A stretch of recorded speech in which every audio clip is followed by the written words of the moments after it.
안녕하십니까. 창의적인재개발은 이영호 원장입니다.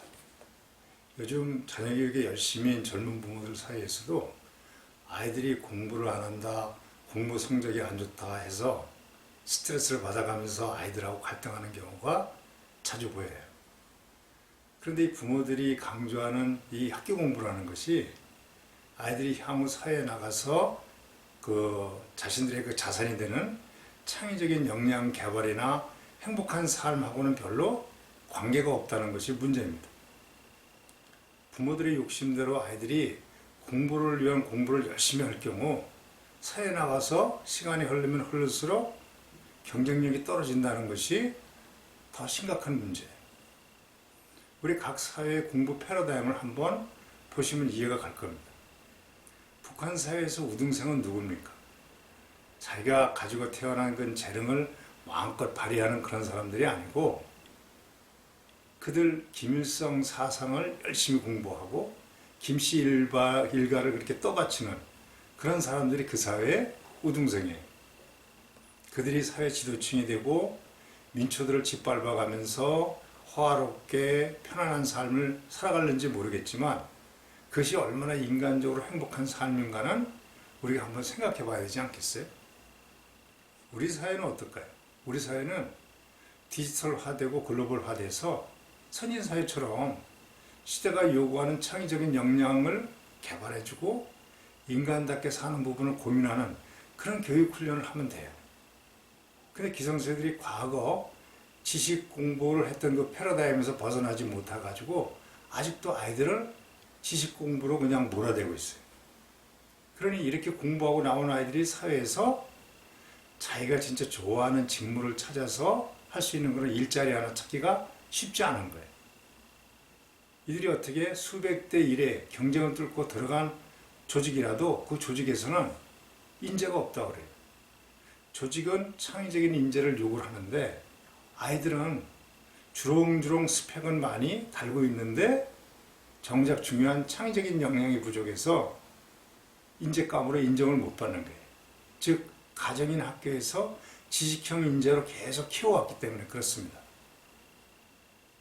좀 더 구체적으로 한번 얘기를 들어보자면 우리나라 최고 기업인 삼성전자는 직원이 수만 명이에요. 그들 중에 많은 사람들이 공부 열심히 한 사람이겠죠. 그렇죠. 근데 그 중에서도 석박사가 수천 명입니다. 그들은 더 많은 공부를 더 열심히 했을 거예요. 그렇죠? 그런데 우리 기준으로 봤으면 어떻게 문제가 될 대학도 안 나온 그런 스티브 잡스가 스마트폰을 만들어서 인간의 삶을 편안하게 패러다임을 변화시켰어요. 명품을 만들었죠. 근데 삼성전자는 그건 못 만들어요. 그렇죠. 패러다임을 주도할 수 있는 제품을 만들 수 있는 창의력이 근본적으로 우리 사회에 부족한 거예요. 그러니 어떻게 해요?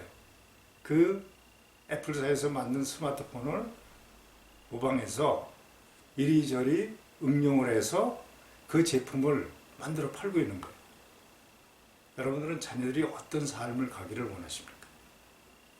그러니 아이들이 공부를 안 한다 못한다 하는 것은 부모들이 생각하는 그 기준으로 아이들을 몰아넣고 외줄 인생을 강요하기 때문에 애들이 공부를 싫어하고 안 하는 거예요.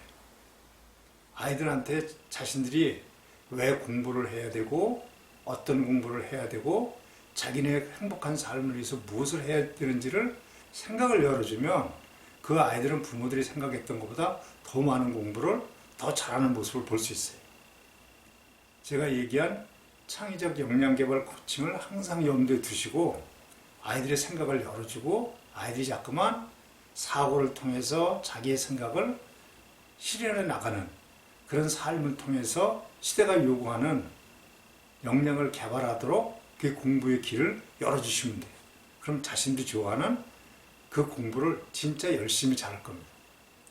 아이들은 넓은 바다로 나가서 마음껏 헤엄치고 싶어해요.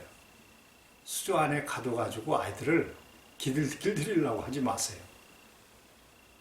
아이들이 공부를 안 하고 못하는 것이 문제가 아니고 시대가 이렇게 바뀌었는데 자녀들의 행복한 삶을 위해서 그들의 타고난 역량을 마음껏 발현시키기 위해서 해줄 수 있는 부분이 많은데 부모의 좁은 생각으로 지식 공부에 몰아대는 부모들이 더 문제일 수 있다는 부분을 잊지 마세요. 오늘도 화이팅!